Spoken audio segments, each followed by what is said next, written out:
Hi guys, and welcome back to this Inspiring Tales podcast, where we delve into the journeys of remarkable entrepreneurs who are making a significant impact in their industries and communities in Southeast Asia. And today we have the pleasure of speaking with Ashraf and Nabilah, the passionate founders of Aliyah Rizq Farm. Founded in 2015, this family-run business started with a modest 2-acre backyard farm in Mersing, initially providing akikah and kurban services with just 30 goats and sheep. Their dedication and vision have grown Aliyah Rizq Farm into a thriving enterprise, now 200 acres of land. Beyond expanding their operations, Ashraf and Nabilah have made significant strides in empowering low-income farmers in Indonesia and ensuring high-quality livestock supply throughout Malaysia. Thank you so much for being here in this Inspiring Tales podcast today. Thank you for having us. Before we start off, I just want to say that I really miss going to Desaru with my family to Aliyah Rizq Farm because we really had so much fun there. And my mom was like, Akim, when's the next time we're going there? That's so nice. And they miss Brown. They miss They miss Brown, especially my little brother kan. Oh, your little brother was so amazing with Brown. Yeah. Amazing. So Yeah, I think you should start working there lah. Yeah, that's why. We talk about that. Hanif, if you never belajar betul-betul, I think we go there. We send you there, or you. We have to correct you. When he belajar betul-betul and is in the agriculture line, he's perfect to work there. Phew. Yeah. Okay. So before we start, recently, you guys actually did live kurban in Singapore. How was it? Oh my god, it's the main event, right? How was it? How was it? You go first. It was fun lah. It was fine. It was fun. Of course, takes a long time to plan, to execute. Takes a lot of people also to make sure that all the spaces in all these operational areas are covered. Yeah.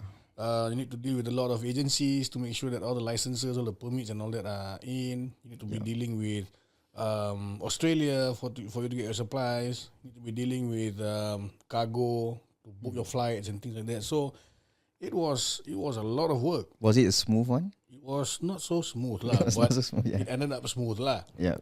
Yeah, so in the initial stages, because we were trying to get the permits and all these things done. So doing korban in Singapore is always a jadi tak jadi. Yeah. Is it coming or not?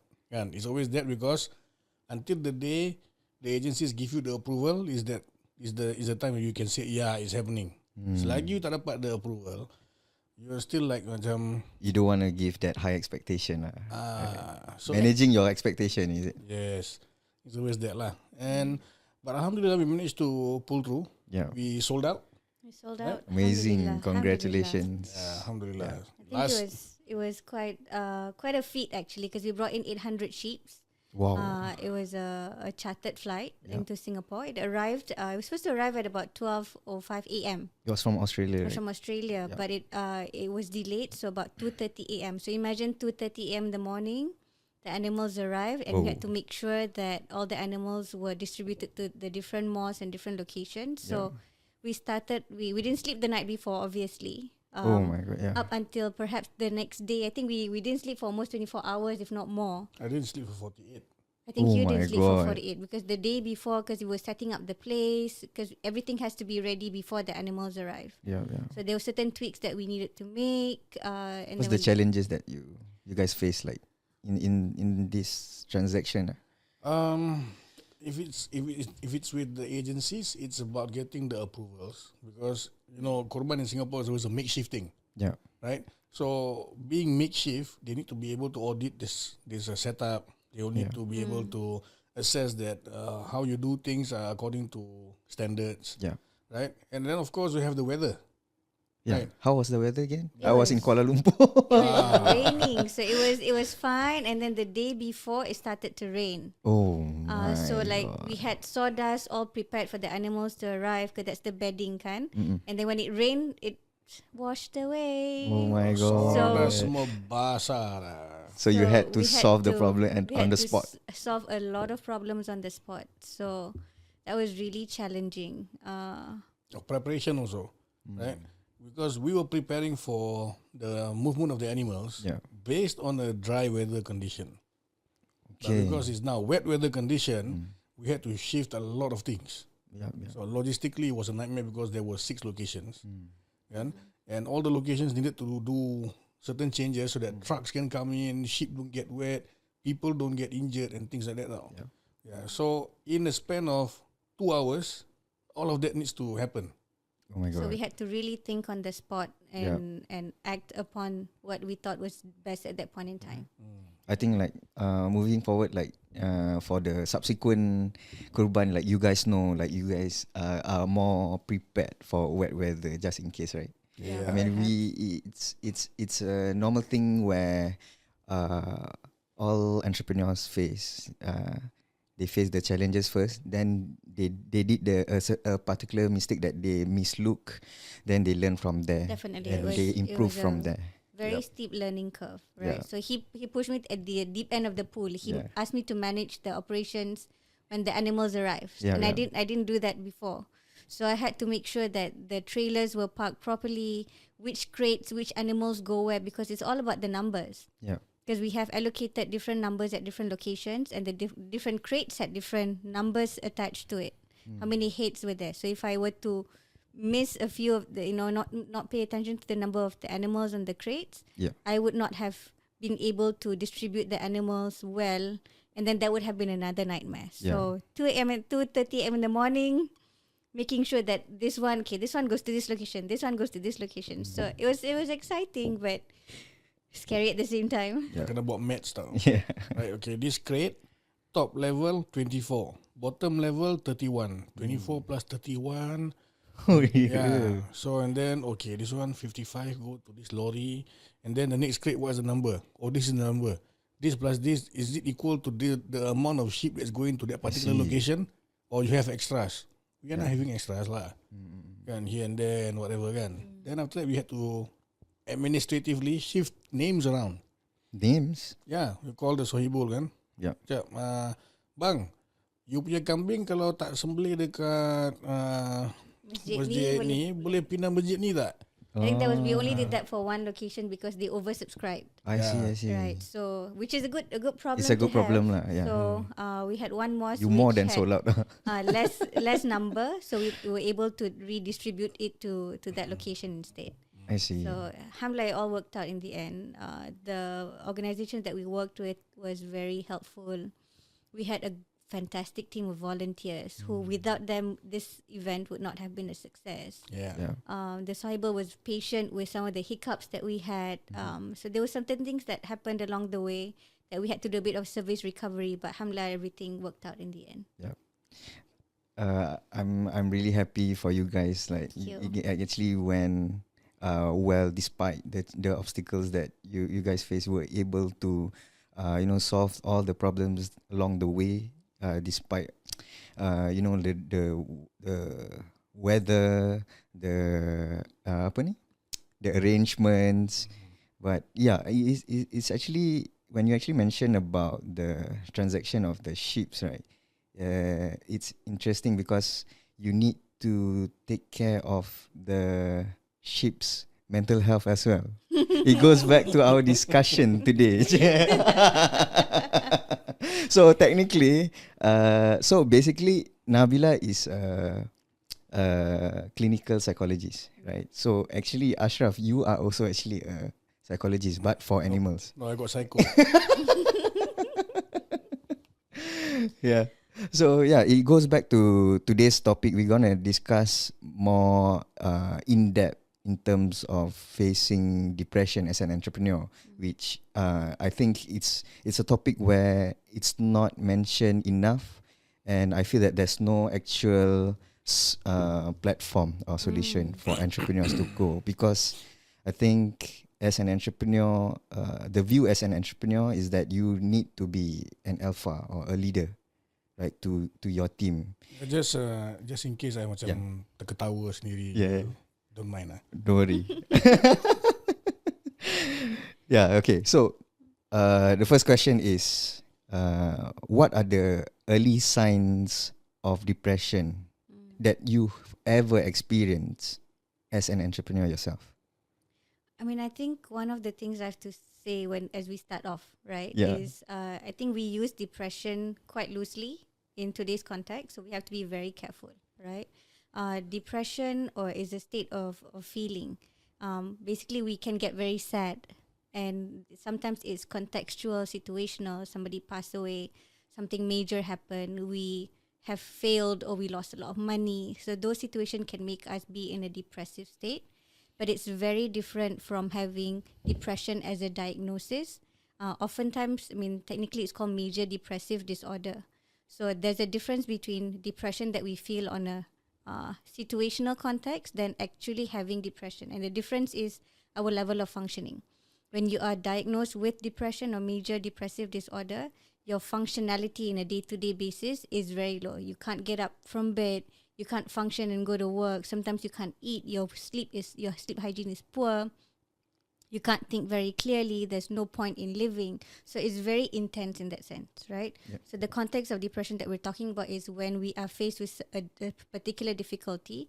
We're at one of our lowest moments, and we can have bouts of feelings of depression. Yeah. So I think in my personal context, I think there are quite a number of moments where I knew I was going there, right? Because of the challenges that we had to go through. I mean, some of you may know we had a moment where we got cheated and the animals didn't come. And I was crying like nobody's business, thinking like, Ya Allah, how do I solve this problem? Right? We had a lot other instances where we are at the point of like really high stress, and then something, kena cuit sikit aja, and then you're like, oh my God, how do we deal with this, right? So some of the signs of depression is when perhaps the feeling of sadness is at a higher level of intensity. And sometimes when we're in a state of feeling depressed, we can make bad decisions. And when we make bad decisions, sometimes we think of it as the situation is dah teruk, bad. And then at that point in time, you have to think very fast because your decision-making process has to be on point. But when you have that feeling of depression, sometimes you can't think very clearly, and then sometimes you make even further problems, right? Further decisions that was not supposed to be made. So I think as a couple individually, we have had those moments where we were not making the right kind of decisions, and that was something that along the way we have learned. When I see him, for example, making certain decisions, I'm like, hey, this is not an usual decision that he makes. I'll have to call him out, especially when we're at a high-strung, high-stress situation. So I have a personal psychologist. Yeah. I am, untung lah. Yeah. In that sense, kan? Yeah, but talking about that, you as a clinical psychologist, you are always the one who, tend to someone who actually got affected. And if you were to get affected yourself as a psychologist, right? So how do you actually deal with yours? I mean, personally, that's a very nice question. I think for me, we care about you. Thank you. I appreciate it. I think alhamdulillah, I have a level of awareness and the knowledge that I have, right? So when I find myself not being my usual, when I'm out of sorts, when I am a bit more snappy, when I know that there's some days I'll be just Allah, I'm just so tired of all of this. I can't deal with it anymore. I have to recognize that these are my signs of feeling at a probably lower point than normal, right? So for me, what I do is I will have to look out for people who are my support system, right? So I'll go to him. But if he's giving me problems, then what do I do, right? I really give problem. I always bring solutions. You do. So see, Ashraf, you are the psychologist for the clinical psychologist. Yeah, I am the psycho. He's the psycho for me. So it's really about recognizing you need to know yourself enough to know when you're not in a good place, and for me, I am very big on seeking help. Yeah. So I have Ashraf, alhamdulillah, I have my parents, I have a good team, I have good friends who, if I need to talk it out, I will definitely go to them. So I think it also goes back to how this symptom actually affect your your business activities, your operations, and as well as your personal life as well, right? For especially for entrepreneurs, if we actually compare it to an employee they don't have a business that they need to take care of. They just have their 9 to 5, right? So this, I'm not trying to compare. The employee has a lesser burden, but in terms of the workload, I'm sure entrepreneurs has a more workload than an employee. So it goes back to the next question, like how do one entrepreneur actually juggle the daily business operations, the personal lives, their personal lives, while actually going through this. So this is something I'm very big about, Yeah. especially when it comes to dealing with a business that is family oriented. Okay.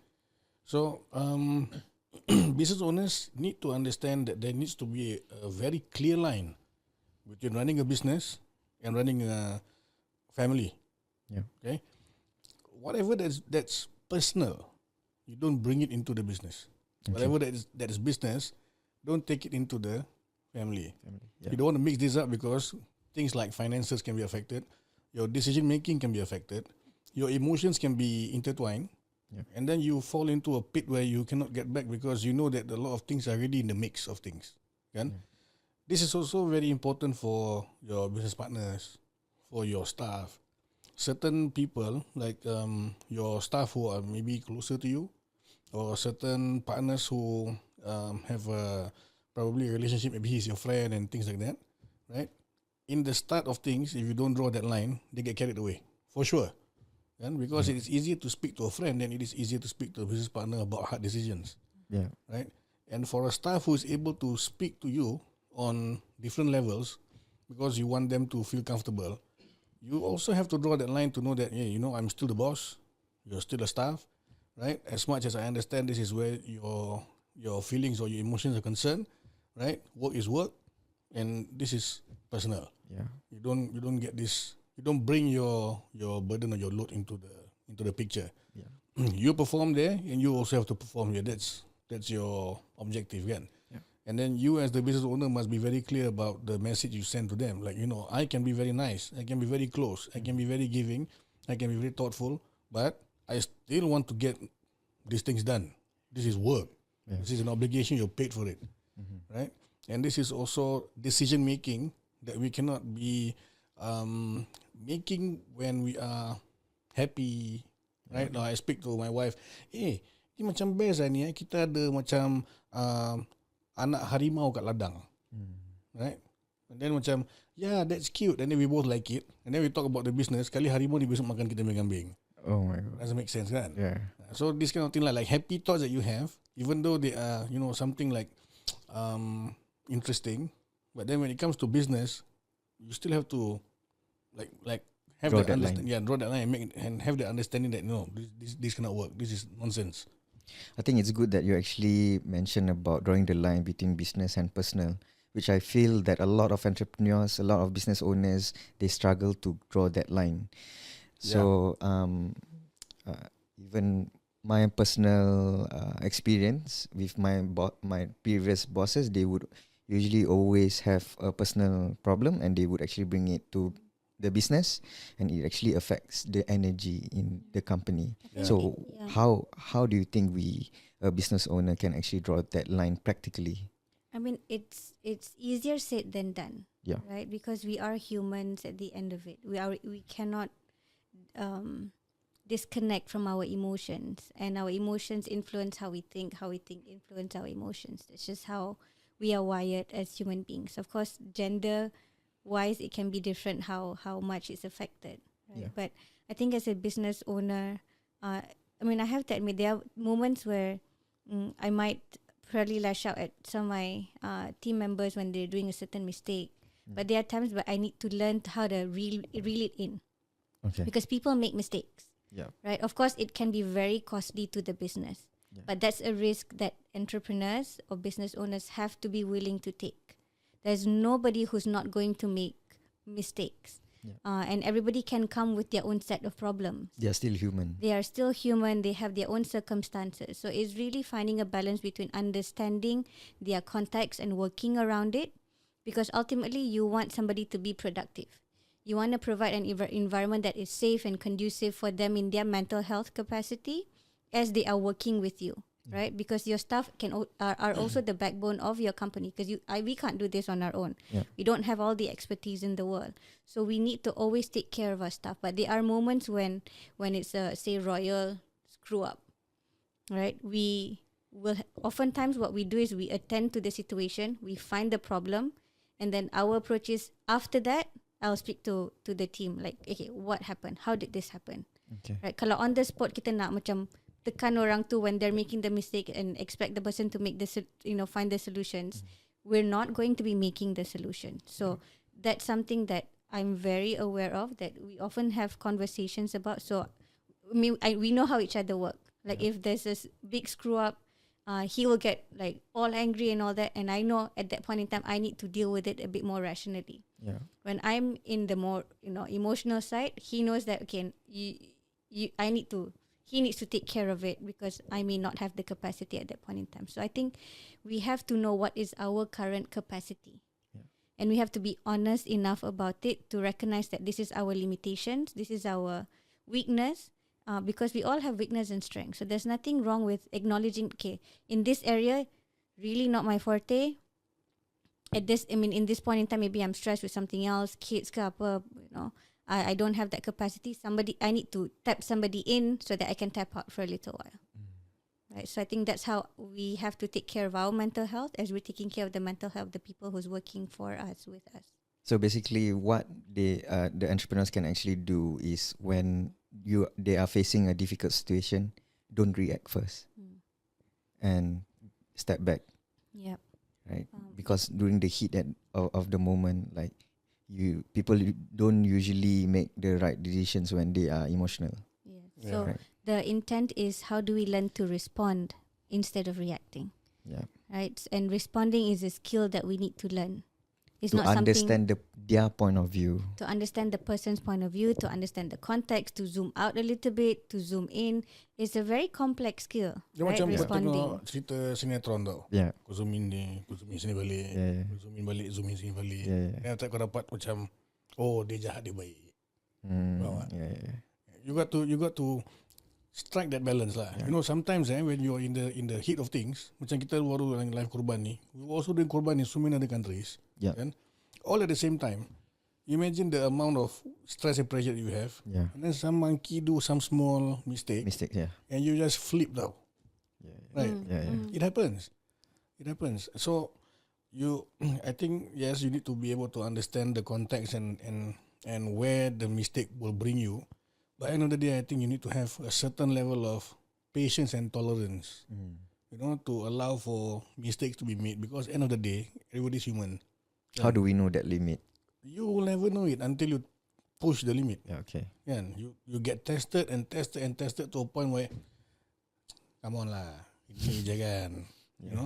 Ataupun if the mistake is really grave enough for you to get angry about, then of course different story lah. You attend to it differently lah. So I think other than reacting, I think what we are also learning to do is how do we apologize as well. Right. So we talk about, as a business, we talk about service recovery with our customers, but do we think about service recovery with our team?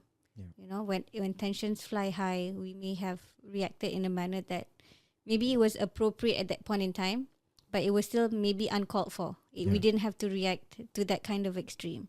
So I would take it upon myself to, after things have cooled down, we have to sit down and talk about it. And I'll apologize for my reaction. Most of the time, my team would say, yeah, we understand why you did that. I'm like, you understand, yes, but it doesn't mean it gives me the permission okay to keep doing it over and over again, because that's also not right. So that's the level of responsibility as entrepreneurs I feel we need to be very, very aware of. Because how we are as the bosses, for example, have a great influence on how our team members are going to be. I think it's also very interesting that you actually mentioned about apologizing to your staff, because I think that sets the company culture as well, right? When they actually do a mistake on their side, they would actually start to apologize when every time they maybe sometimes when they do a mistake, right? So I think okay, to the next question, right? In terms of like the stigma in mental health in entrepreneurship lah, in the entrepreneur community. So I think we are always like I actually mentioned just now, we are always looked upon as the alpha and the leader, right? But I think some people or most of the entrepreneurs see this mental health awareness thing as a strong weakness, especially when uh, they just don't want their competitors to know that they are having this, right? And the competitors will be like, okay, it's this good time for me to, Yeah. this is a very dark thing lah. If you ask me, Yeah. if a business owner doesn't know whether he or she has underlying condition, Yeah. right? Somebody needs to tell the person. That's the only right thing to do, kan? But I take my hats off to those who are actually having those issues and still running a business, because it's not easy. That's the hardest thing to go through for an entrepreneur. Yeah. An entrepreneur, dia punya crown is in here, Yeah. right? If your crown is not straight and you can still function and you can still do it, you must be. That's amazing. It's amazing. You're a different level of crazy, and I like it. Different level of crazy, yeah. Yeah, and I like it. And I don't think they should be judged or they should be shy about it. Like, oh, I have anxiety. You ask her, I think probably I have borderline anxiety or something. Right? I'm always anxious about things. I worry a lot. I want to make sure things are in place and all that. I think I do have it. And I'm not shy to say about it. You can tell I'm telling people about it. And I don't think it's a problem. You actually can use it to your advantage, because when you have certain what do you call it? Certain issues that you want to address or you want to overcome, you become more careful, right? You become more careful. You become more meticulous. You become more anal about things, kan? And if you set that in stone, and that goes down to your staff, to your system, and that these are things that boss don't want to see or boss want to see. Yeah. Because if not, then he will go bonkers, kan? Yeah. Then it is about you managing your own expectation and how the people around you needs to, provide for you to be able to deliver what your clients want. Yeah. Kan? If you're straight in the head and you're slightly slanted, and you can do that, the slanted one wins. Amazing. I think we were having, I think the previous conversation we had is about how I think it's unfortunate that sometimes because of the stigma of mental health, it's very easy to dismiss that person. Yeah. Or find that as a reason why, for the enemies or the haters to just pounce on it. Yeah. Right?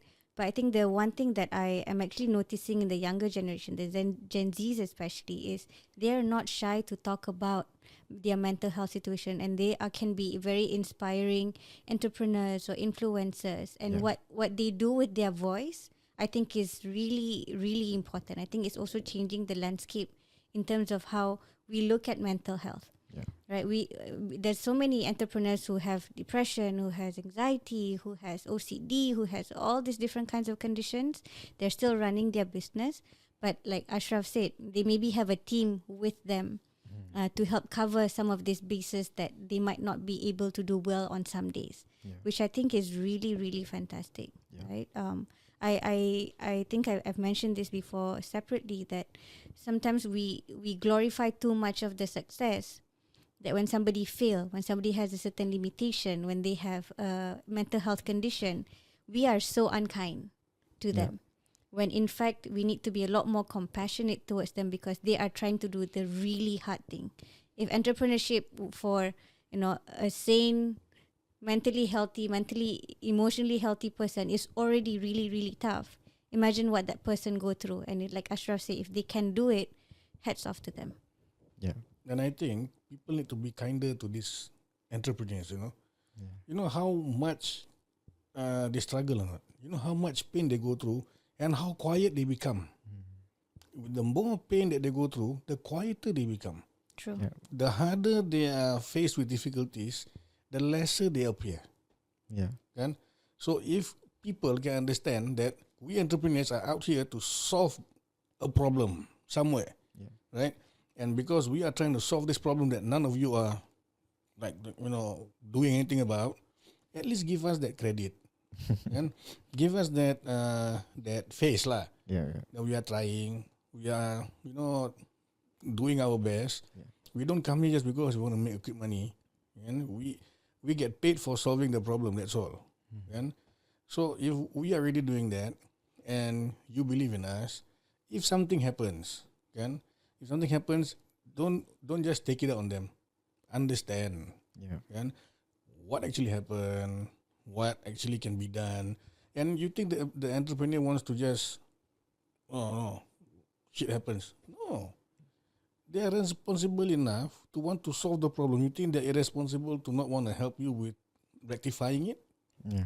They will be. And so I think public or consumers, I think now it's better lah compared to when it was before. It's better now because I think the understanding, the message is going out there, to be more compassionate towards business owners and things like that. Yeah. Back in the day, people think that business owners are just opportunists. Yeah, this guy's trying to sell something to me. Yeah. Get away. He didn't deliver. Kill him. Kan? That was my thinking also. Like when I was a teenager, I was like, oh my god, these businessmen just want to close a deal with me. Especially when I go through a street, then they would actually approach me. Oh my god, I don't want to be sold. Right, you don't want to be sold. But right now, people want to be sold in different ways. In different ways, yeah. Okay? They don't want to be sold when they don't want it. Yeah. But when they want it, sell to me. And that's the thing that they have right now. Back in the day, they don't have the understanding because the awareness wasn't out there. Now we have so much social media. We have so much mediums sharing so many different things. Kan? It is not difficult to understand what the person wants because your algorithm tells it all. Yeah. Kan? Dulu, there's no such thing as an algorithm. I have to read your body. Body This guy, language. dia nak, I don't want to don't waste my time. Kan? You need to understand a lot of psyche in that selling, no? Now, no. Now let your AI, you let your ChatGPT, you let your marketeers do the work. Yeah. Like, okay, I'm going to go bullseye. This guy, he needs insurance. It's easier. Yeah, I think it goes back to coping, how to cope for on this issue as well, right? So I think for different people, they have a different kind of coping mechanism, right?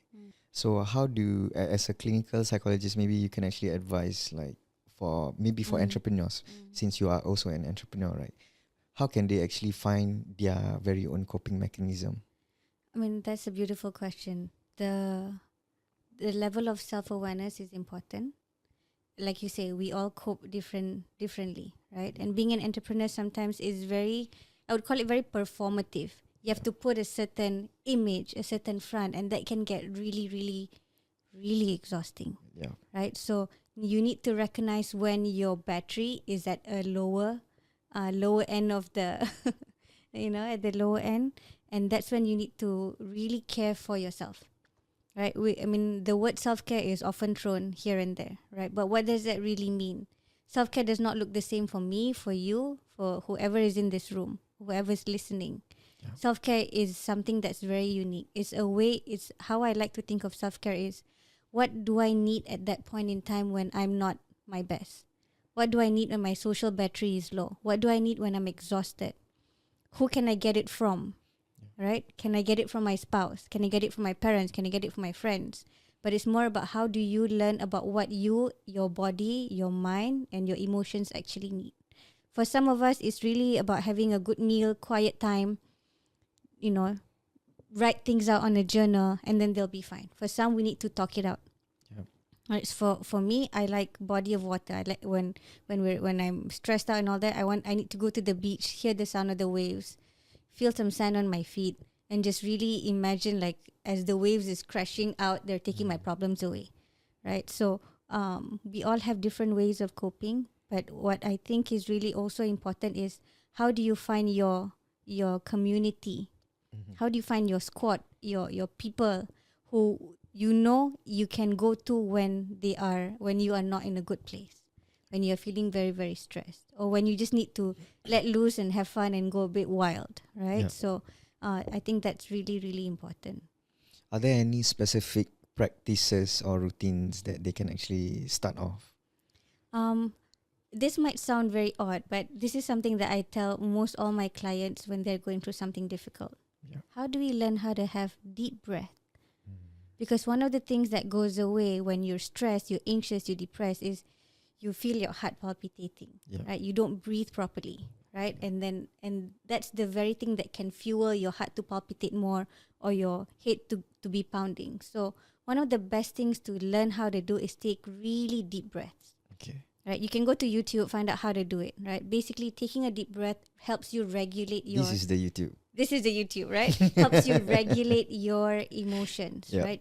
Regulating emotions is one of the core things that I think everybody needs to learn how to do, Okay. right? Because, like I said, your emotions influence how you think, and we are often very triggered by different things, right? So we need to learn how to self-regulate. For example, if I'm having a really bad day and I know when I want to go home, I need to attend to my kids. Sometimes I will really sit bawah block for a little while, Yeah. prepare myself mentally that I'm going to have crying kids at home. And then when I feel like I'm ready, maybe it's just 5-10 minutes of just taking a deep breath, de-stressing, listen to some songs, zikir ke apa. And then when you come back up, you know what you're anticipating. And when it happens, you just embrace it as you go along, right? So that's some of the things that, I mean, number one, learn how to take deep breaths, not from the chest, but from your diaphragm. Right, and the best way to see if you're taking deep breaths is you look at baby how they breathe. Right, when you inhale, your stomach expands. Yeah. When you exhale, your stomach or diaphragm, contract. Right. Yeah. So number two is about regulating your emotions, learning how to regulate your emotions. At what point do one realize they actually need a professional help? Okay, you want to answer that or should I? At what point? Because they do all this self care, right? Like deep breath, going out, and they are still, feeling the same. Like they go back to work, their business. They feel like a lot of the small things actually affect their emotions. So I think macam for me lah, I think I'm married long enough to understand that I might be crazy. But for somebody else if let's say I think the telltale signs are important to note, right? If you are going through the same spiral over and over again, something is wrong. You must be spiraling about something, and that something is always going to be in your mind. Yeah. And something is up. And then if you try to solve things, and then you're still not happy about what you did, yeah, something is not right. Yeah. If you are going around looking for solutions, when you know the solution is there, something is not right. yeah, Kan? If you are going around telling people your personal problems, kan? And then you realize that you've told one too many, You've overshared. something is not right. That's my take lah, but I'm not a professional. yeah. Kan? I can tell you based on what I see. You want a professional advice? You can call Nabilah Bagarib. I mean, one of the key factor is your functionality, Functionality, okay. right? And beautifully pandai or what? Sekarang cakap pasal psychology. Wow. I know, right? Psycho. Psycho. So it's really, they can be something that becomes the bane of your existence. Yeah. You have tried to come out, so it's like you've been spiraling down a dark hole, and you find it a struggle to get back up. Yeah. Right. So you see, because I work in the therapeutic line, I work with individuals with mental health. I do couple and family therapy. So how I would want to take therapy as is you don't wait until you are, I call it the word naza, right? At the edge of things, and then of course you can still do that, right? When you're at the edge of things, you realize it's a bit too much. You seek therapy, and there's a lot of services available in the community. Singapore is built in such a way that every locale, every area has a family service center. Yeah. You can just go to your nearest family service center. If they might not be able to help you, they can tell you where to go to get help. So Singapore is designed in the social service industry. They're designed that way so that people have access to help. Right now, we have this thing called FAM at FSC. So it provides counseling and family therapy or counseling to people in the community. So you cannot tell me that there is no services available.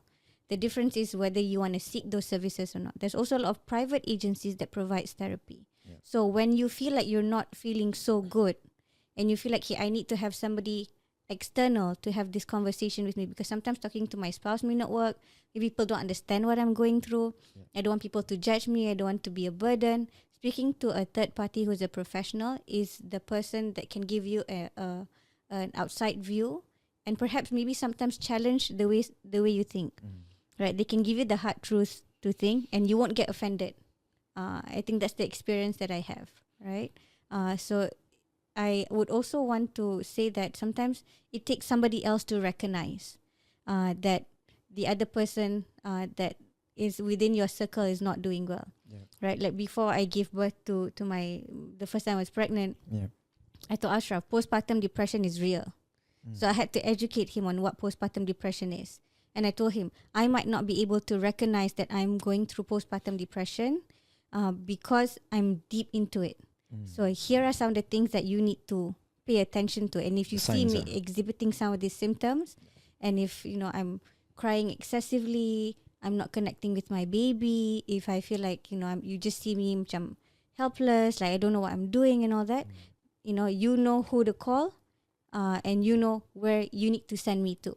Yeah. Right. So then I equip him because I have the knowledge in this area. And I know I would not be in that capacity if I am going through postpartum depression. I need him to see it. So, and that's the mentality that we need to have. If everybody is a bit more aware about mental health, what are some of the signs? You can just Google. Everything is there. There's a lot of content about mental health.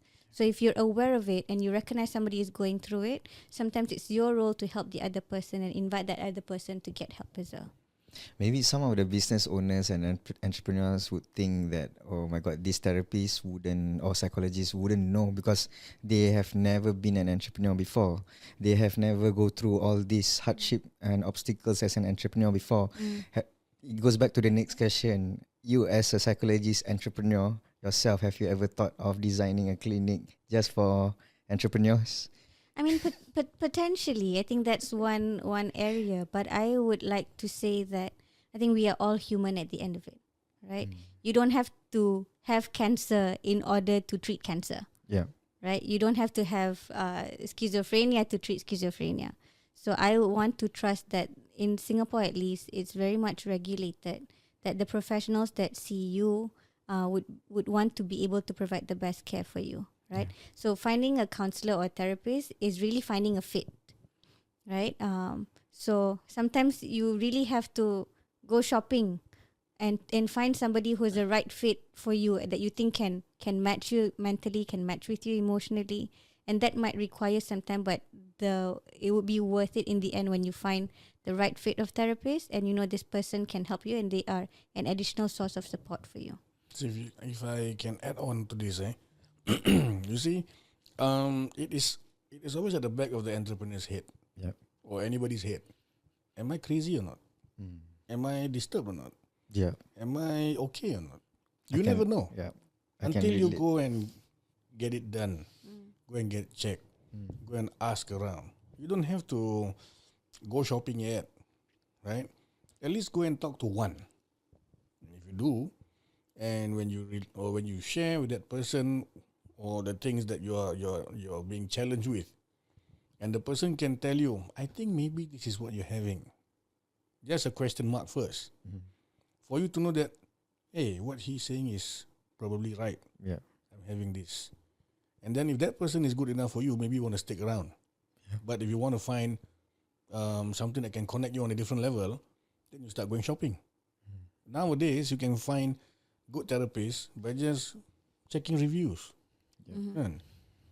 Check reviews, see who has gone there, what kind of profiling do these people attend to, and then you can go on and book your session, speak to that person about what the other party was saying, that this is what I feel, and see if it's the same thing or not. Because you cannot just take from one person kan. Yeah. Dia ni kata aku gila ke? Dia ni cakap aku gila tak? You don't know. Yeah. Right. Am I being disturbed with depression? Am I being disturbed with anxiety? Am I being disturbed with schizo? What is it? Yeah. I want to know what it is. Because I have this playing in my head and I don't feel like I can sleep well when I think about it. Find out. Yeah. No harm. Yeah. I think there's my question is always, what do you have to lose? You are already going through it.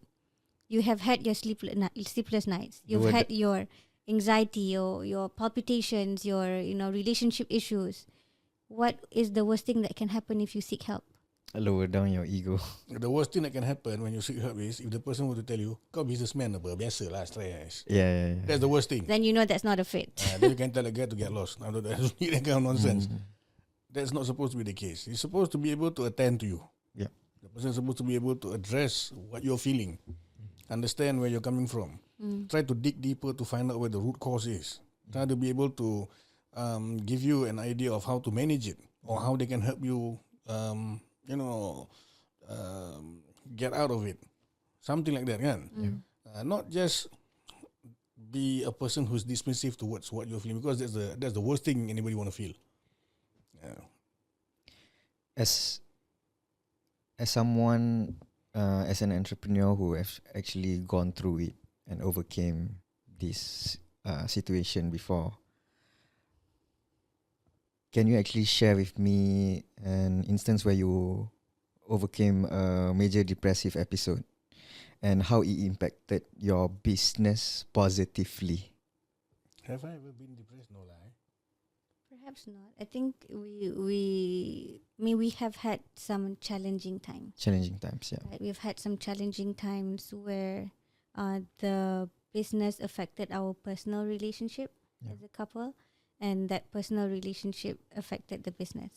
Like, you imagine me and him are arguing, and then we have to get work done.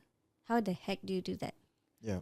Right? How do you communicate with your spouse that you're actually tengah quarreling with for your own personal issues, and you need certain help from them? And sometimes there was a point in time that both of us have felt that we're used by each other. You just use me because you need to get things done, kan? That's why you message me. Oh my God, yeah. Right? Or when we need things from each other, we have a separate group, a chat that's just business conversation. That's separate from our personal conversation. That's what we do. So personal conversation tengah gaduh, and then tiba-tiba dekat business conversation, I need you to make this transfer. You have that button, Right? the entrepreneur button. Yeah, but it doesn't make it easy, right? And then we have had moments where we're like, you're just what apa ni? You're not talking to me, but business wise you expect things to still go on. That's not right. So we've had those moments where it really put a strain on our relationship. So as much as we try to put certain things in place, we do, but there are moments that we had to really sit down and say, okay, this is really not working out for us. We need to find a way of doing things. We need to talk it out. We need to recognize that these are our telltale signs that both of us are going on a downward hill. It's being human, lah. Yeah. It's human. I mean, you practice certain things, but then of course certain things still get in the way, kan. Yeah. So you get affected, or you terbawa and stuff like that. So I think the most challenging is if the both of us are going through that, compared to, there's a client making noise, there's an investor chasing after his payment. Yeah. Or there is a supplier that's asking for his invoice. Yeah. Things like that, kan. All those things macam, this is day in, day out. We know how to manage this situation, kind of thing, lah. But if it is between the both of us, and then we are quarreling, and then you need to get work done and all that, kan, it gets very difficult because the approach is very different. Yeah. Kan? How you mitigate or handle the situation with multiple layers of people, your staff, your clients, your participants, whatever it is. End of the day, the line of sight is still between the two of us. Kan? So that's most challenging. When it comes to the stability of the mind at that point of time, it can get very disturbing. Yeah. Not to the point of depression or anxiety or what kan. It's just a lot of bolted up emotions that needs to be released or attended to, so that your BAU can happen lah. So what we have never compromised on is if it's important and urgent, no matter the circumstances, your responsibility is still there. Right? If it's payments have to be made, salaries have to be paid, for example, certain decisions need to be made. We don't compromise on that. But what we have started doing of late is we actually make deliberate time to go out on a date to talk about us. Right? So if if I'm feeling disconnected from him, I tell him, okay, I think we need our C time, SEA time, right? Because we go to the beach when we need to have like a bit of time, and then we talk it out calmly. Of course, sometimes it gets emotional, and then we get recharged, and then we go back. And then when he needs it, he lets me know. When I need it, I let him know. That's how we take care, especially when it's business and marriage together. It's not easy. So we have to think creative ways on how to make sure that we're okay, or know when we're not okay, and what we need to do about it. I think because you guys actually also do sheep breeding investment, right? So I think that may also be one of the major question, right? As someone who actually invests into sheep breeding, to a couple entrepreneur, the founders who owns the company, I think that could actually be one of their major question and their concern, right? If let's say you guys are quarreling as a couple, how can you actually make them assure to them that the investment wouldn't be affected? I say there's a lot of things, not just the investments lah. It can be macam the daily punya akikah sales. It can be the what do you call it, the ustads who are dealing with us. There's a lot of layers actually. There's a lot of business that's out there as well. The partnerships that we are also tying up with, the sister companies that we acquire kan. So in the whole chain of things, the worry has, I think, not really been about the two of us, because two of us have very separate roles. She's more towards the HQ, handling all the administrative, all the payments, all the what do you call it, the micromanaging of things lah. I am the very operational, development kind of guy. So when it comes to the business, they will definitely talk to me. Or they talk to my second in line and things like that. When it comes to payments and all that, they know they will deal with her. So that's the balance that they see lah. Unless it is something that the two of us are doing together at the same time, then it can be worrying. Only husband and wife, and then dia ni seorang nak buat this business together, is it okay or not? I think the worry comes from that kind of nucleus.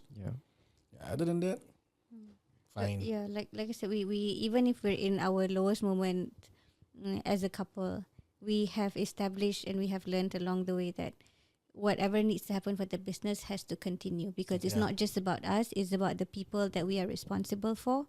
And those things are non-compromisable. No matter kalau we're not talking to each other pun, if what's needed is needed, this is both our business together. None of us are going to put that in jeopardy. Definitely not. Thank you so much for sharing the tips and advices in terms of this stigma that I think in the entrepreneurship community it's not said enough. I think it would also be great if, let's say, there's actually a platform, like actually previously you actually mentioned about a platform where an entrepreneur can actually rent out their problems, right? So what do you think are the current platforms that one can actually rent out to? I think currently there isn't such platforms again. Maybe not, but I think in terms like specifically for entrepreneurs, I don't think there is. I think that's a good idea to maybe think tank on. But in terms of help that's provided in the community, especially in Singapore, I think it's available. It's just a matter of finding the right fit for you. I give hats off to the younger generation who talks constantly and advocate about mental health. I think it becomes less of a stigma compared to the boomers, for example. They don't seek help because they think they need to contain everything.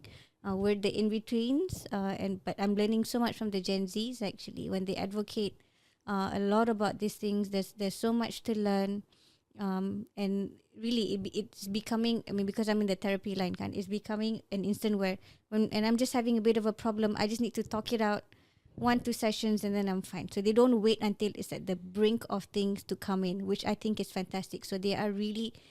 I'm learning from them that we need to take care of our mental health at different points. Jangan tunggu sampai you're at the depths of your spiraling and then baru you nak go seek for help. Of course you can, but you will take a longer time to come up. So I feel like the younger generation is building like a safety net that they know when they fall and they dah sampai dekat safety net tu, they're like, okay, I need to go and get some help. And they do, which I think is really fantastic to see. I think they are more conscious. They are more conscious. More conscious, yeah. They are more conscious. For us, I think we were trained and brought differently. Yep. Dan kita biasa kena rotan, kena hanger. Yeah. So we are brought up to shut up, right? Accept, go out there, work, come back, and pretend that everything is okay. We are brought up like that. Yeah. When it comes to the Gen Zs, the parenting style and systems have changed. It has become more open. It has become more relatable. Parents want to become friends to their children. Parents want to become the cabbage for the kids to actually rest in. And not like how it was before lah. Maybe not for all, but I think most of us go through that cycle of things again. Yeah. I have not met a single 30-year-old who said they haven't kissed a cane lah. Everybody would have gotten something somewhere along the line lah kan. Yeah. So I think the difference in the parenting style is also important. The way that you bring your child up to be able to understand that certain levels of consciousness needs to be present, and you also need to be able to understand that these things are serious problems that can affect you in the long run if you don't attend to it early. And do not let it become a ticking time bomb. Then at the end of the day, when something happens, you got nobody that you can, talk to, or you don't know, you become helpless. If let's say, like we spoke before, right? If there is like a simple think tank group, there doesn't have to be many people. Too many people, you cannot attend to all of them, kan? Yeah. Let's say about maybe 5 to 8 people. 5 to 8 people just to trash it out for a start. Yeah.